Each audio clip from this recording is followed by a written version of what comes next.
think we'll ever see each other again? Well, I guess we're not gonna be friends then. Guess not. That's too bad. It's a unique experience to be seeing something at the end of its time. A period in your life where it feels as though all those hours you spend would last forever, but now suddenly is singing its last song. The game is ending and the credits have started. Everyone else is leaving the theater. These swan songs can be applied to so many things that we experience in our lives. TV shows we watched end, our favorite movie series finally hitting those last notes, a friend of yours moves away forever, or you do. A time in my own childhood that I think is more potent and memorable than any other feeling to encapsulate what it was like is synonymous with the very first video game console that was truly mine. The PlayStation 2. When I received it, I didn't really know what it was, besides the fact it was like a normal PlayStation 1, but bigger. It had a controller that I could identify as being the same, but what stories and experiences it could hold would only then reveal themselves to me as I received the games that unlock those secrets. Suffice to say, between Cartoon Network and the blockbuster down the road that had the Digimon and Power Rangers movie, at 7 years old, what more could I want? As the years went by, the console would be the hub where games as a medium would impact me in ways that I could never even imagine. But there was one game that signified my time with the console of my dreams was coming to an end. Ratchet & Clank was a series I always had a strong curiosity toward. My parents didn't have a lot of money, and so gaming became the #1 thing that kept me from being such an annoyance next to Ed and Eddie. I was only ever able to borrow games from friends, and when my birthday or Christmas came around, I needed to know what the games were called so my mum could actually know what to buy. This was a time where I would see a game, but there wasn't a video game guru next to the console section of those playground cages in restaurants that could explain to me what this was called. It wasn't until I got over some dyslexia and got older that I was able to make trips to Australia's very own rental store, and I picked out Ratchet & Clank. I never beat it because I never read the tooltips. Also, they mapped shoot to circle, which just is infuriating. After a few days, I returned it. But I never stopped thinking about it. Years later in the same rental store, I found a Ratchet game in a bargain bin. I was no longer the button masher anymore. I could beat Sephiroth in Kingdom Hearts 2. I was older, wiser, but still the right kind of stupid. Thus I went home with a new PS2 game that I bought using money I was meant to spend on buying lunch at school. But this Ratchet game seemed very different from the one I played years ago. It was called Ratchet Gladiator. That's right, it was called Gladiator. For years, this is what I knew it as. In both Europe and Australia, it had this alternate title. I guess the word dead made the parental guideline folks wince a little, but many of you in the US probably know it as Ratchet Deadlocked. The fourth installment in the franchise, and the one that made me finally be absorbed into the colourful, satirized universe of Ratchet & Clank. But as anyone who played any other in the series would know, that this one is just a little different than the rest. Ratchet Deadlocked forgoes the world-hopping adventure narrative of the previous 3 games in favor of something you can find at a skate park in the mid-2000s. Something extreme and a little dangerous. Following the events of Ratchet & Clank 3, our heroes are captured and forced into an illegal underground combat sport aired on a show called Dread Zone, owned and operated by a shark man with a headset called Gleeman Vox. Ratchet & Clank plus Al have deadlock collars that can be used to stop them from acting independently and try to escape via pain activation or immediate death. The game is set up like a series of mini-missions akin to the structure of a game like Call of Duty, but with a little more commentary and a little less slurs. Deadlocked has an amazing opportunity with its premise and gameplay loop to look at a side of the universe in the franchise that says so much to the player while entertaining them with endless explosions and bolts. The major difference you can see with this game as you play is the literal subtraction of Clank from Ratchet's back and the title, rendering him as an omniscient voice to give you mission objectives and advice while you play. The platforming of the series has been toned significantly, not to the point that it is absent, but more so that the joy of running through a campaign is not the hop and skips you make, but the bullets you empty into every death bot in between. The abundance of enemies in this game is unprecedented compared to previous titles in the series. Part of that is the fact that this game came out near the end of the PS2's life cycle. By this time, developers were becoming more proficient in maximizing the hardware of the console and the power it could bring to their games. Ratchet Deadlocked features more enemies on screen than any other before it, and with as much happening before your eyes in such quick successions, you can tell how much the console is trying to keep up with the visual onslaught you see before you. Luckily, the amount of foes is met with an equal amount of ammunition. Because this Ratchet game diverts in both tone and structure, so does its gameplay loop for how fast-paced the combat has been turned up. In a mainline title pre-Deadlocked, facing a group of enemies also involves smashing crates that give you bolts, the universe's currency, and ammunition. But because Deadlocked focuses less on exploration, it makes up for the lack of ammo hexagons that are still present and instead makes the enemies your metaphorical crate. Bolts could be attained from defeating enemies, but now adding ammo into that same drop pool lets the pace of combat feel like it's never really slowing down and encourages destruction to adds to be another source of recovering those bullets. Ratchet Deadlocked is the only other title in the series that does this, and to its benefit works flawlessly. Because of a grander amount of enemies on screen, it also demands more of an attention to the threat they pose, so the change in pace of busting out crates for ammo is replaced with shoot first and look later. There were times replaying this game that I had the sudden realization of how much faster it is to its predecessors, to such a degree that the moniker of shooter platformer is not the best way to describe Deadlocked compared to the last two games. It's a bullet hell platformer.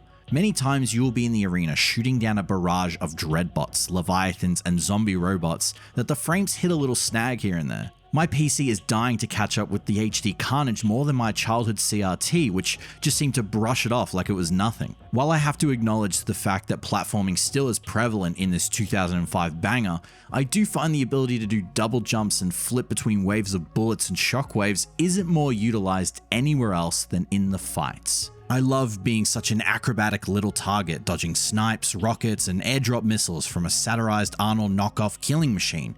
It's electric. The range of weapons you have is smaller than in other Ratchet games, but it also doesn't need to be any more than what is given. Weapons in Ratchet games always adhere to wacky and/or destructive traits, like having mini robots that shoot and self-destruct, or a gun that shoots spinning blades that bounce and multiply. Deadlocked has an absurdity to its weapons, but more on how destructive they can become once leveled up, and the customization they offer has been absent in any other game. When I was younger, I always mained the dual Vipers, the base handguns you receive at the start of the game. Due to their high rate of fire and range, I loved shooting large groups of enemies before they could close in those gaps, and upon reaching max level, unlocked its own ricochet effect where the bullets would deflect against enemies, damage them, and then proceed to do the same off any surface in the game. A genius choice to be one of the base weapons at the start because it emphasizes the speed that this game exudes. Look at Rack 3's fully leveled N90 Hurricane, as it has the highest rate of fire in the game and most likely what the Vipers were based off of. Fast for sure, but when shown in comparison to the Vipers at just level 1,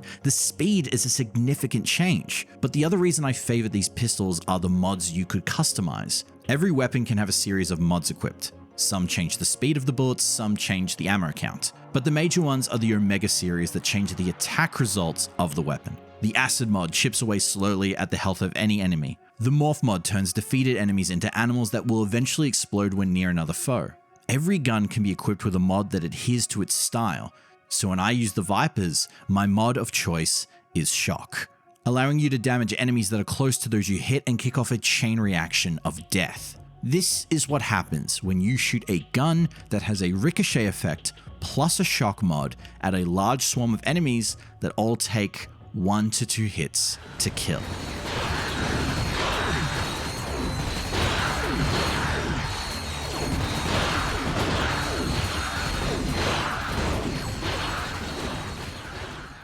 That wackiness of the past game's weapons, like the suck gun, is replaced with these mods that make every press of the trigger a bang that leads to a cacophony of further destruction, all the while amassing more points and bolts that just continue to escalate again and again with each enemy killed. Some challenges punch up the carnage with more enemies, gunfire, explosions that ramp up in frequency to the point with every single mine I shoot from Electric Hollow Mine gun, it spawns tiny mini mines that explode and multiply, destroying more bots, and it just goes and goes and goes until...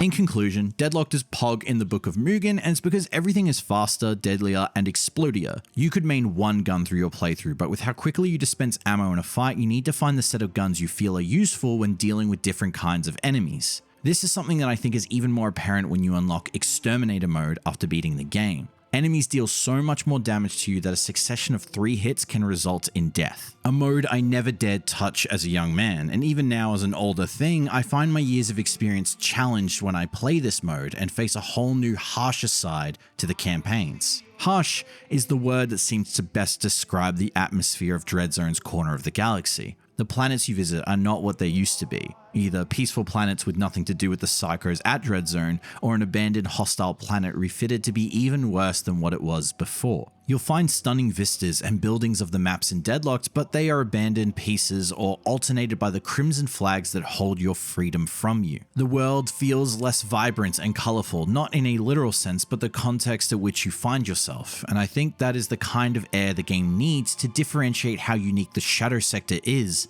and Vox's place within it.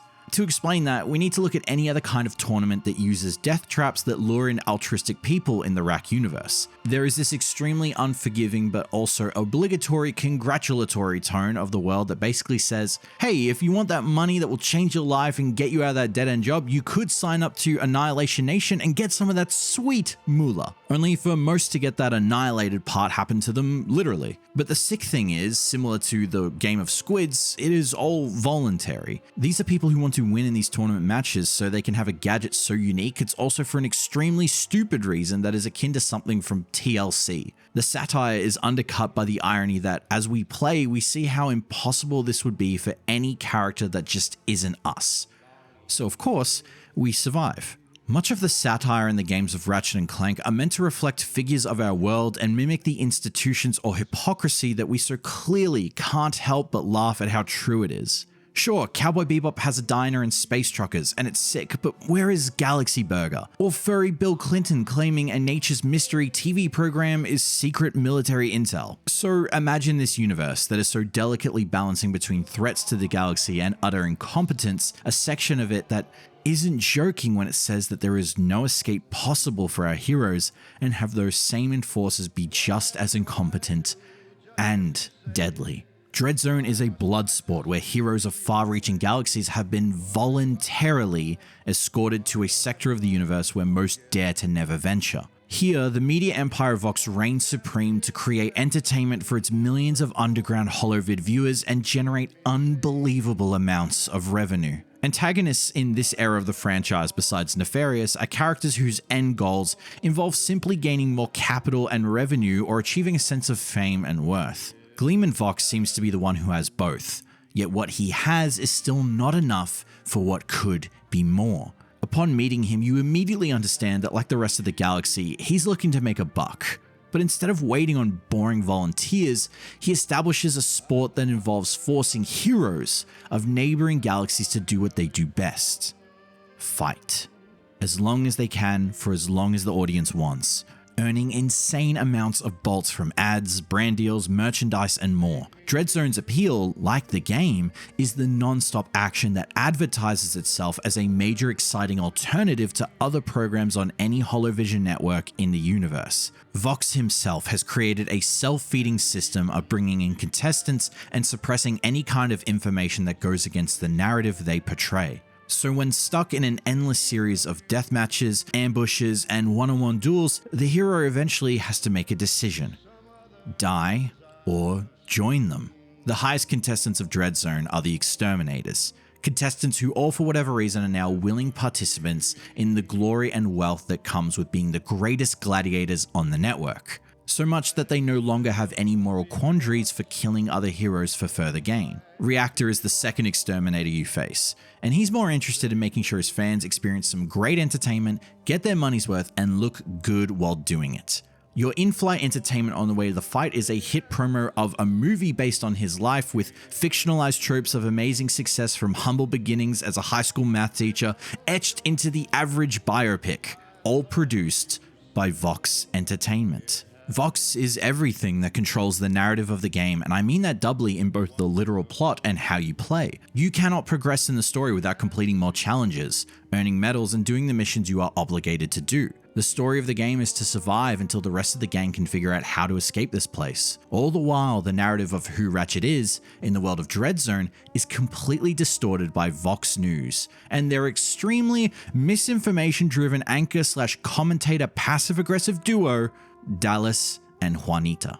These two are the literal shining stars of comedy that is present in Deadlocked. They are there from the moment we step foot into the arena to when we reach the final fight of the game. Dallas and Juanita help balance the overly darker tone of the game by being not only hilarious in most commentary bits, but also are the two people we prove wrong, despite every attempt they make to push us down. Dallas and Juanita's job is to commentate and entertain however they wish, but they do so through Vox's agenda of painting Ratchet as the villain in this season's narrative, slandering his character, his ability as a combatant, and his past as an individual, claiming things like he got a DUI after crashing a toxic tanker into dolphin homes.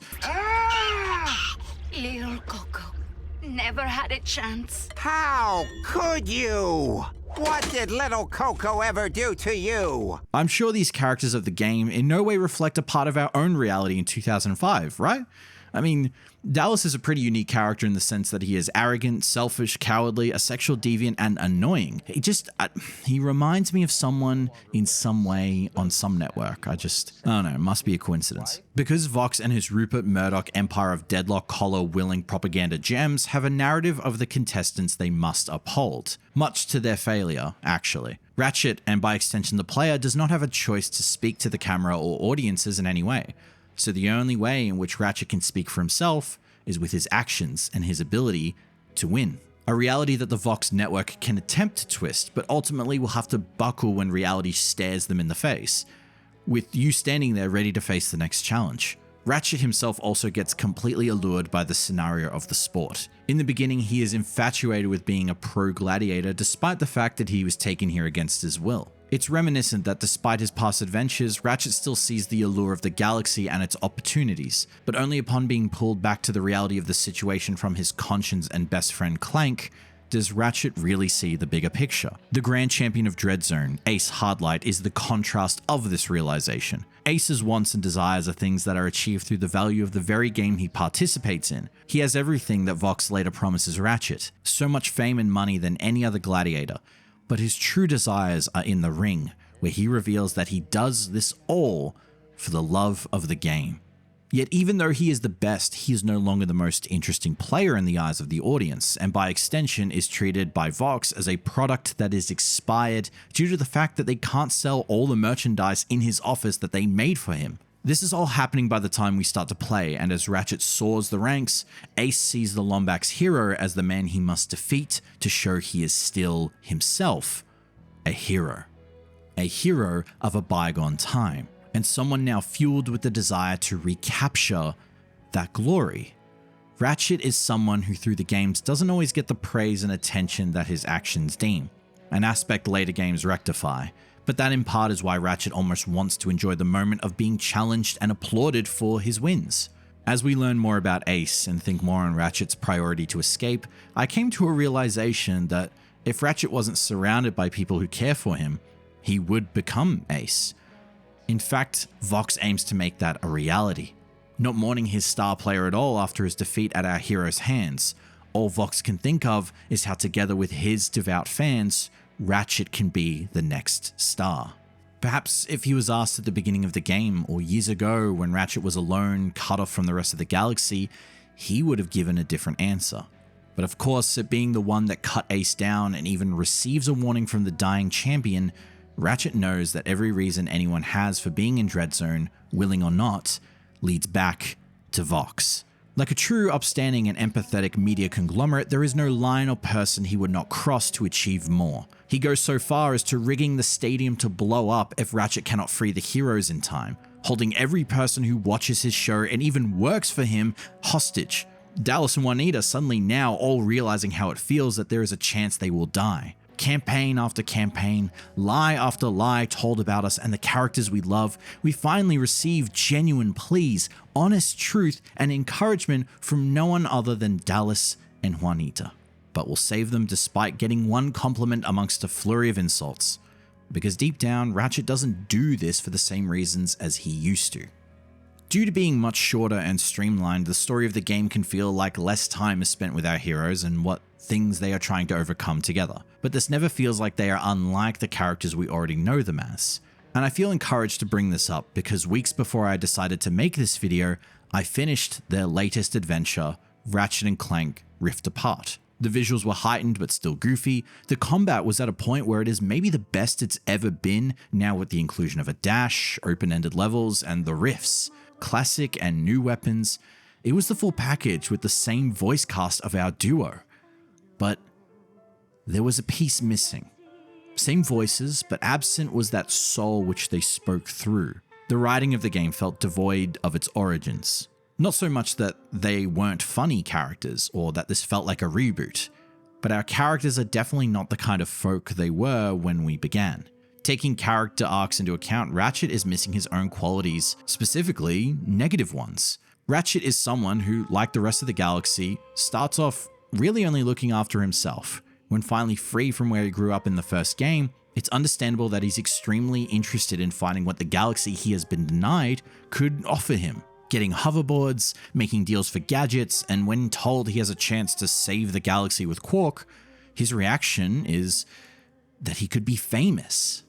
It's only after seeing the bigger picture of devastation that threatens the galaxy and some convincing from his new buddy does he forego all that opportunity.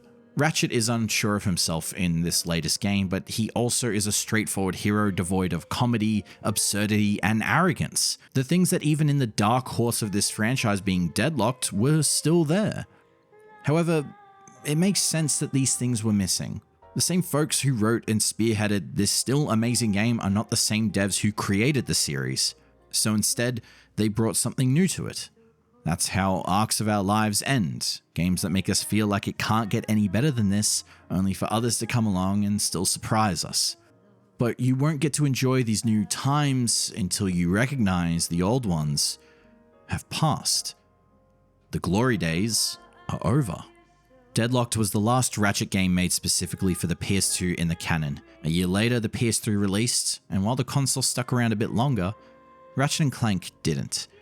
The next mainline title, Tools of Destruction, came out in 2007 and brought the series back to the OG trilogy planet-hopping formula, but we lost some of that satire with a more cinematic storyline. And while we learned about Ratchet's origins, something as a fan I wanted and still look forward to, a new era had begun. I felt the doors shut on what was my favorite console when Deadlocked was my main game. The year I found my way to Dreadzone was the year of Halo 3 and Modern Warfare on the 360. While everyone was learning FPS military terminology, I was getting immersed in my very first shooter. Ironically, it was Halo that inspired Deadlocked to have the structure and atmosphere it exudes, an answer to the tides of trends and successful games of the time. Eventually, I got one more game on the PS2, and then that same Christmas, received my very own 360. With Halo 3. I would still revisit the PS2, like an old friend who messages you out of the blue because they remembered a memory we once lived years ago together. Ratchet being one of the few I would keep in touch with. But eventually, my time with it ended. I was off trying to learn more about this warfare that was modern everyone was talking about and all the Italian escapades of Ezio. One show had ended, and the next one had already started. I just didn't know that it was one I couldn't rewind.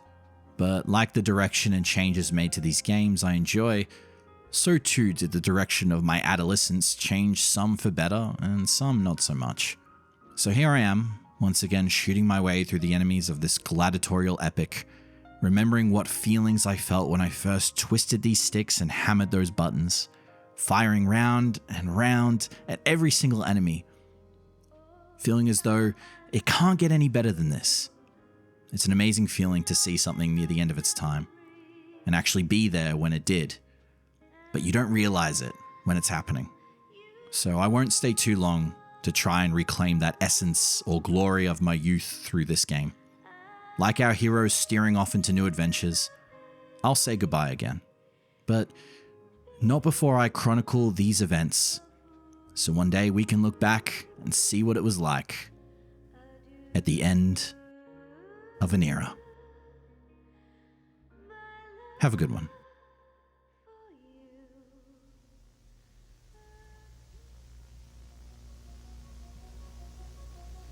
Hi, thank you so much for watching and making it to the end of the video. First off, I want to say a massive thank you to all of my patrons who support videos like these. Below in the description is a Discord you can join, but also the Patreon where you can pledge for just $2 Australian. I have more hours in Ratchet Deadlocked than any other in the series, and I'm happy to have finally made a video about it. So let me know what you thought below.